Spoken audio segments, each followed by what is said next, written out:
It's been more than a month since I went on vacation, but I still want to uphold tradition at the Cup of Chamomile office and talk about what happened while I performed the sacred art of touching grass. I don't normally go abroad during the fall/winter, but this time was a little different. My mom was slated to go to Paris on a business trip at the beginning of December, and because she had 6 extra days to spend there, she asked me if I wanted to accompany her. She also asked my dad, but he didn't join in until later. I've been to Paris twice before this. The first was when I was 8, and then the second time was when I was in high school. So by the time this vacation came around, more than 11 years had passed between my previous trip to Paris and this one. It was different from what I remember because certain things had changed, but also because it had been a long time, so my memory of things was bound to change. And that's not accounting for the fact that traveling at the end of fall was a unique experience on its own. At least for me. As with my trip to Prague, Vienna, and Budapest, and as it typically is when I go on vacation, there was a lot of tasty food and lots of walking. There was also some sightseeing planned as per the usual, but let's just say some of that got eclipsed by something else. Even so, I still had a fun time on vacation, so if you're new here and want to see what my travels were like, then make sure to like and subscribe. And if you're already subscribed, then welcome back to the Spaghetti Layer. Either way, strap your butts in because here we go!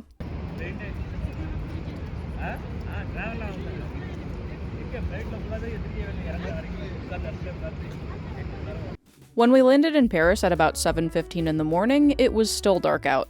It wasn't even the still kind of dark, but the sky has already changed colors dark like I usually get at home. It was the so pitch black you have to wonder if it's actually 4 a.m. kind of dark. Personally, I thought it was actually pretty cool, if a tiny bit scary. But by the time my mom and I got a taxi, the sky started to lighten up. We didn't do much on our first day in Paris, which was mostly dedicated to settling down in our hotel and getting over the scourge of jet lag. However, we did stop by the Arc de Triomphe, which was maybe a 10-minute walk from the hotel. On the way there, we also grabbed some lunch and some tea. We arrived on a Sunday, and my dad wouldn't join us for another 3 days, but I'm sure he would have been mortified by my choice to eat one of my favorite dishes. Liver. In fact, he's already scared by my love of liver, so what even am I saying here? But anyway, it was pretty good, 9 out of 10. After we got back to the hotel, we just took it easy for the rest of the day. I took a much-needed nap, and we ordered some room service. It was during dinner that my mom asked me what I would do the next day, since she would be teaching a class at the hospital she was invited to speak at. I just looked at her and said, I don't know, lol. Now, before we left for Paris, she said that there wasn't any need to go to the Louvre since, according to her, we had already been there multiple times. But contrary to her recollection, I had only been there twice at the absolute most. And again, it had been a long time since my last trip there. So at about 10 a.m. the next morning, after she had left the hotel, that is exactly where I went. Walking 40 minutes from the hotel to the iconic pyramid at the entrance to the museum.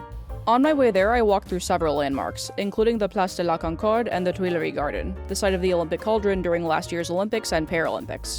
And I won't lie, the gardens look like a completely different place at the end of fall with all of the leaves gone. I also got to see some ducks and some other birds in the fountains, and when I walked past the entrance to the Orangerie Museum, there was already a line forming. Then I finally made it to the Louvre.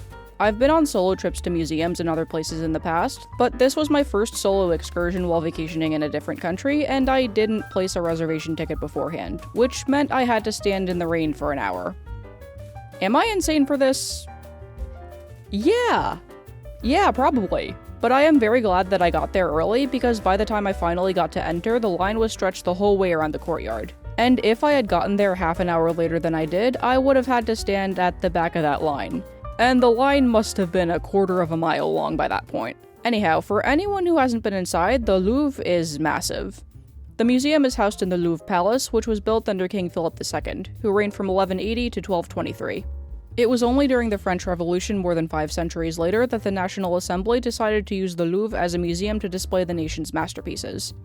The museum opened in 1793. A majority of the original collection was royal and confiscated church property. Today, the museum houses about 500,000 objects and is divided into 8 curatorial departments, including sculpture, Greek, Etruscan, and Roman antiquities, Islamic art, the section I started my trip in, and Egyptian antiquities. Because the museum is so big, there were only so many sections I could visit in the span of 2.5 hours. But I also managed to get the closest I've ever been to the Mona Lisa herself. Even though the crowd was huge, just as it was the last time I was there in 2013. I also took a lot of pictures for reference and inspiration in the event that I need it, as I usually do on museum trips. In my defense, artists have to keep artisting somehow. Right before I left, I stopped by the gift shop for souvenirs and holiday gifts, the latter of which was a bit of a priority for me shopping-wise with Christmas and the holiday season around the corner, and also because my aunt told me to get her something while I was there. And after briefly getting lost in the shopping mall next door, I stopped by a food stand to get a quiche for lunch before going back through the gardens and making my way back to the hotel an hour before my mom did. She only found out that I went to the Louvre after asking me what I did that day, to which I said, "I'm gonna show you something cool." That night, my mom and I went to the Galerie Lafayette along with a few of her coworkers, because if my mom is involved, multiple rounds of shopping are sure to follow. Hold on to your seats, folks, this is gonna become a trend for this vlog. I had about 40 minutes or so to myself during the first of multiple trips there, so I bought some tea and some more gifts. Then we had dinner. Even though I didn't have problems with my food, my mom's steak was unfortunately way overcooked. That, or maybe they just used the wrong cut of meat somehow. Regardless, I'm just glad none of us got atomic stomach problems like I did in Vienna.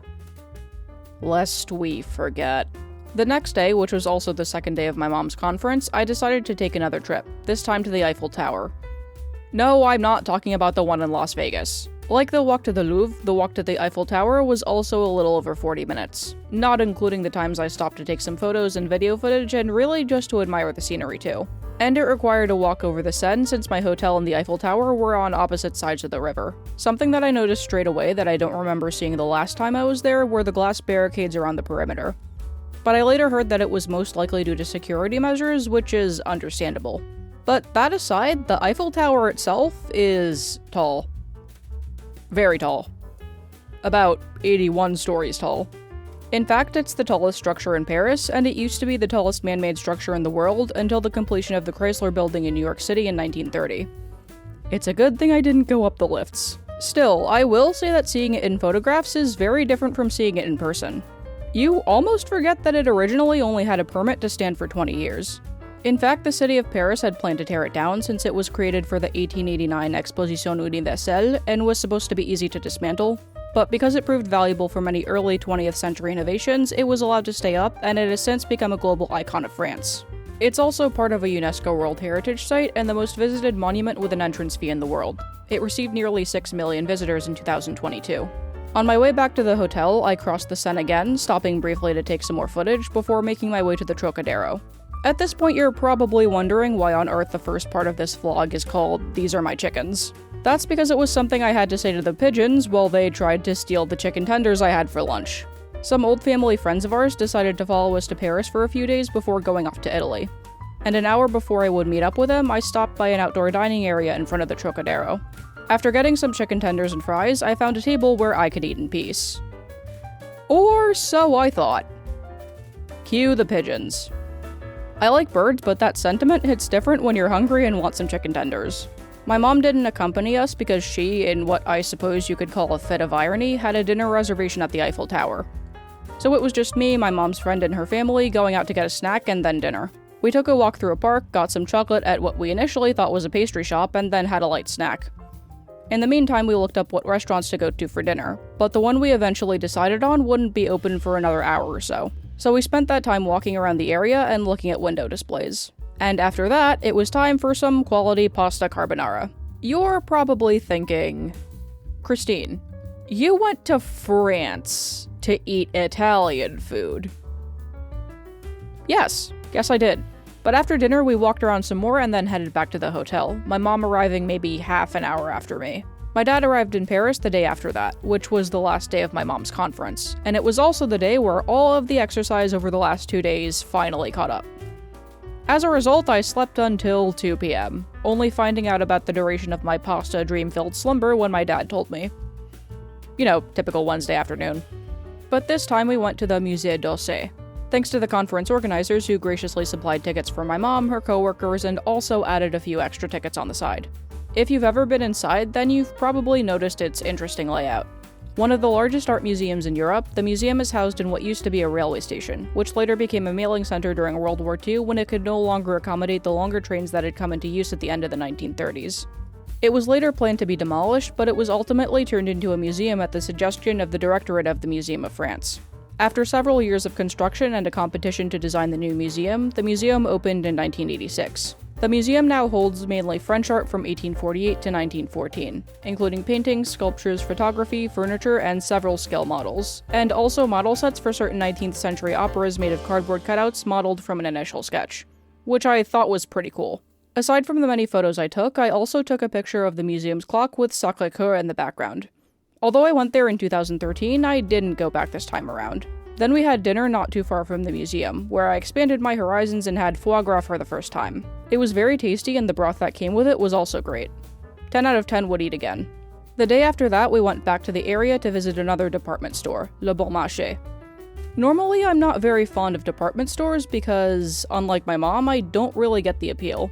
But there was a bookstore, so all was well. And it was also there that I somehow managed to get through 2 shopping transactions without having to switch back to English. A big accomplishment, considering ma français est horrible. Not gonna lie, pretty proud of myself for that one.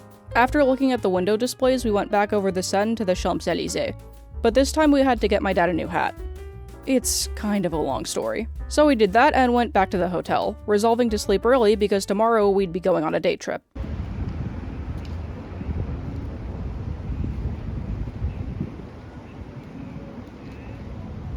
Our decision on where we would go for a day trip was a little complicated, if you could call it that. Initially, my mom wanted to go to Lourdes, a market town in the south of France and a major Catholic pilgrimage site, but there was one problem. It was a 4-hour train ride from Paris, and it would be incredibly counterintuitive to spend a majority of our day on the train. So instead, we decided to take a day trip with less travel time to a city that was about half the distance away. We went to London. Well, the travel time isn't that much shorter, but in retrospect, that was 2 extra hours for us to do what we wanted.